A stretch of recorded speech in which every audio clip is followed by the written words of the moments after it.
सबसे पहले बात करेंगे वैश्विक महामारी कोरोना वायरस की, जिसका संकट एक बार फिर देश के सामने खड़ा हो गया है और इसकी सबसे बड़ी वजह है महाराष्ट्र में बिगड़ते हालात। राज्य में इतनी स्थिति गंभीर हो चुकी है कि कुछ शहरों में लॉकडाउन या आंशिक लॉकडाउन तक लगाना पड़ा है।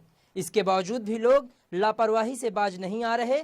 2 गज की दूरी और मास्क है जरूरी के फॉर्मूले पर कोरोना जैसी महामारी से लड़ाई की शुरुआत हुई थी, लेकिन ग्राफ में गिरावट आई तो लोग बेफिक्र होते गए। ऐसा लगने लगा मानो संकट पूरी तरह से समाप्त हो गया और यही चूक अब बड़ी चेतावनी बनकर महाराष्ट्र के सामने खड़ी है।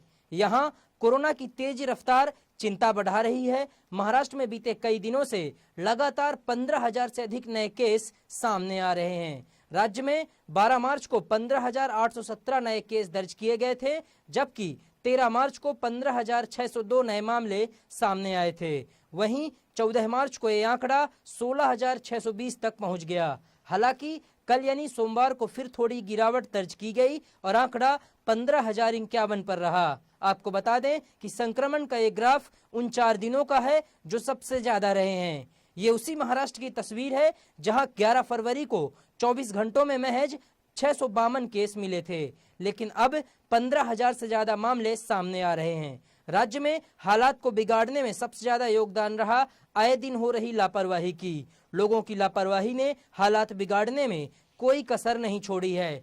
मुंबई, नागपुर समेत कई शहरों में ऐसी तस्वीरें देखने को मिल रही हैं, जहां खतरे के बाद भी लोग नियम कानून की धज्जियां उड़ा रहे हैं।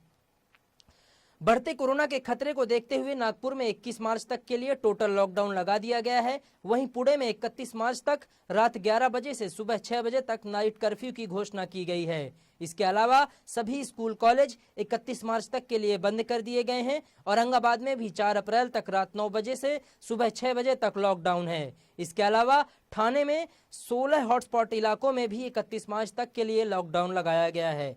ऐसे में सवाल उठने लगे हैं कि क्या महाराष्ट्र की मुसीबत को टालने के लिए लॉकडाउन ही एक उपाय बचा है। सरकार कह रही है कि कड़ाई बरती जा रही है और कोविड गाइडलाइंस का नहीं पालन करने वालों के आरोप में करीब 20 लाख लोगों पर जुर्माना भी लगाया जा चुका है। नागपुर में लॉकडाउन के बीच बेवजह सड़कों पर निकलने वालों से निपटने के लिए पुलिस मुस्तैद हो चुकी है। वहीं राज्य सरकार लोगों से अपील कर रही है कि ढिलाई नहीं बरतें, मास्क लगाएं ताकि लॉकडाउन के हालात ना बने। इन सब के बीच राज्य सरकार ने नई गाइडलाइंस भी जारी कर दी है, जिसके मुताबिक 31 मार्च तक राज्य के सभी दफ्तर, mall, cinema hall, hotel, restaurant 50% क्षमता के साथ ही काम करेंगे। इसके अलावा सामाजिक, सांस्कृतिक, राजनीतिक और धार्मिक कार्यक्रमों के आयोजन पर पाबंदी जारी है। शादी समारोह में 50 से अधिक मेहमानों के शामिल होने की इजाजत नहीं है, जबकि अंतिम संस्कार में सिर्फ 20 लोग ही शामिल हो सकते हैं।